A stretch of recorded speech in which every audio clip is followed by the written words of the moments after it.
দূরে থাকুন সেই সব মানুষদের থেকে যারা বলে তোমার দ্বারা কিচ্ছু হবে না। দূরে থাকুন সেই সব মানুষদের থেকে যারা আপনার উন্নতিতে খুশি হতে পারে না।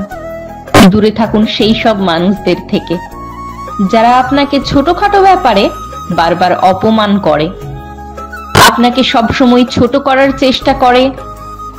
আজকে আমরা সেই মানুষগুলোকে নিয়ে কথা বলবো যারা আমাদের সফলতার পথে, যারা আমাদের খুশি থাকার পথে, যারা আমাদের উন্নতির পথে বাধা সৃষ্টি করে এবং ভালো থাকতে গেলে, সফল হতে গেলে যাদেরকে অ্যাভয়েড করে চলা উচিত। দেখবেন আপনারা জীবনে বিভিন্ন রকমের মানুষের সম্মুখীন হন। কেউ কেউ তাদের মধ্যে এমন থাকে যারা আপনার উন্নতিতে মোটিভেট করে, যারা আপনার খারাপ সময়ে আপনার পাশে থাকে। এই ধরনের মানুষ আশেপাশে থাকলে আপনার আলাদা রকমের শান্তি কাজ করে। ঠিক এই রকমই কেউ কেউ তাদের মধ্যে এমনও থাকে যারা আপনার সঙ্গে সবসময় মাইন্ড গেম খেলতে থাকে। আপনার ভালো সময়ে তারা পাশে থাকে, কিন্তু যখন আপনার খারাপ সময় চলছে তখন আপনার ধারে কাছেও এদের দেখা যায় না। এরা মানুষকে ছোট করে, তাদের অপমান করে নিজেরা আনন্দ পায়। এরা চায় না কেউ এদের থেকে বেশি উন্নতি করে ফেলুক, সেই জন্য এরা বারবার আপনাকে ডিমোটিভেট করার চেষ্টা করে। এই প্রথম ধরনের মানুষ যেমন আমাদের জীবনে খুব দরকার, তেমন দ্বিতীয় ধরনের মানুষদের থেকে আমরা যত দূরে থাকব ততই আমাদের পক্ষে ভালো। তো আজকের এই ভিডিওটিতে এরকম কিছু মানুষের সম্পর্কে কথা বলবো যাদের থেকে আমাদের সব সময় দূরে থাকাই ভালো। তাদের মধ্যে প্রথম শ্রেণীর মানুষ হলো যারা আপনার আত্মবিশ্বাস ভেঙে দেয়। আমাদের আত্মবিশ্বাস বোধ মজবুত করতে বহু কষ্ট করতে হয়, বহু সময় ব্যয় করতে হয়। ভেঙে যাওয়া আত্মবিশ্বাস আবার নতুন করে ফিরে পাওয়া কতটা কঠিন সেটা যার আত্মবিশ্বাস কখনো ভেঙে গেছে একমাত্র সেই জানে। আর সে অনেক কষ্ট করে আবার সেই আত্মবিশ্বাস ফিরে পেয়েছে। একমাত্র সেই মানুষটাই এটা ফিল করতে পারে। এর জন্য অনেক স্যাক্রিফাইস করতে হয়, নিজের সঙ্গে যুদ্ধ করতে হয়, অতীতের সব কষ্টকে ভোলার চেষ্টা করতে হয়। যেই কাজ করতে গিয়ে ফেলিওর এসেছে সেই কাজকে, সেটা যতই কঠিন হোক, আবার করার চেষ্টা করতে হয়। সেই ভয়কে কাটিয়ে ওঠার জন্য, সেই ফেলিওরকে সাকসেসের রূপে রূপান্তরিত করার জন্য তবেই হারিয়ে যাওয়া আত্মবিশ্বাস আবার ফিরে আসে।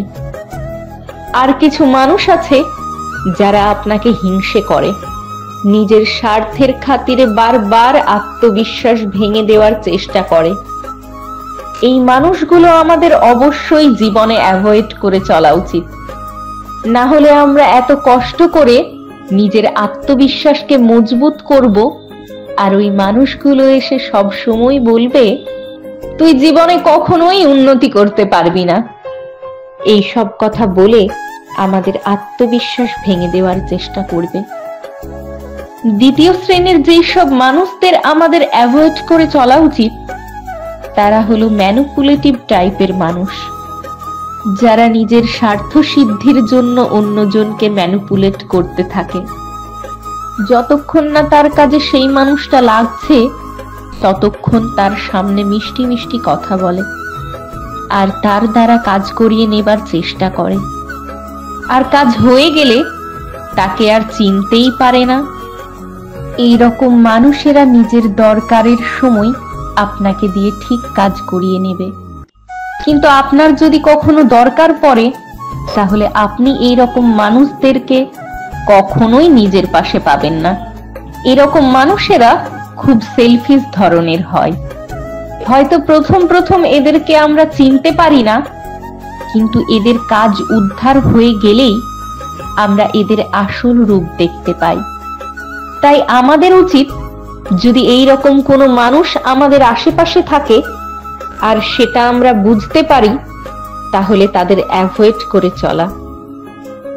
এরপর যেই শ্রেণীর মানুষদের থেকে আমাদের দূরে থাকা উচিত তারা হলো নেগেটিভ চিন্তা ভাবনা করা মানুষজন।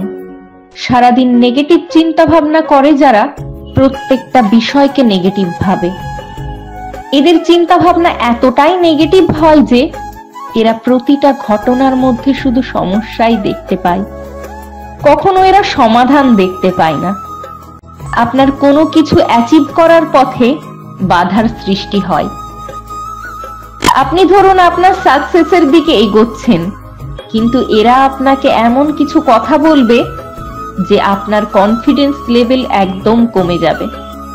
এদের এই সব নেগেটিভিটি আপনাকে আপনার সাকসেসের দিকে যে কোনো স্টেপ নেওয়ার ব্যাপারে নিজের মধ্যে হেজিটেট ফিল করাবে, এবং দীর্ঘদিন এদের সাথে থাকতে থাকতে আপনিও এক সময় নেগেটিভিটির শিকার হয়ে যাবেন। আপনি যে কোনো কিছু কাজ করতে গিয়ে কনফিডেন্স পাবেন না, আর আপনার সবকিছু লো হয়ে যাবে। তাই জন্য এরকম মানুষদের থেকে নিজেকে দূরে রাখাই বুদ্ধিমানের কাজ। তো আজকের এই ভিডিওটিতে এমন কিছু মানুষের কথা বললাম যাদের থেকে আপনাদের দূরে থাকাই ভালো, নিজের ভালো থাকার জন্য, নিজেকে খুশিতে রাখার জন্য, জীবনে উন্নতি করার জন্য। আমাদের এই ভিডিওগুলি কেমন লাগে তা অবশ্যই কমেন্ট করে জানাবেন। সবাই ভালো থাকবেন, আবার দেখা হবে।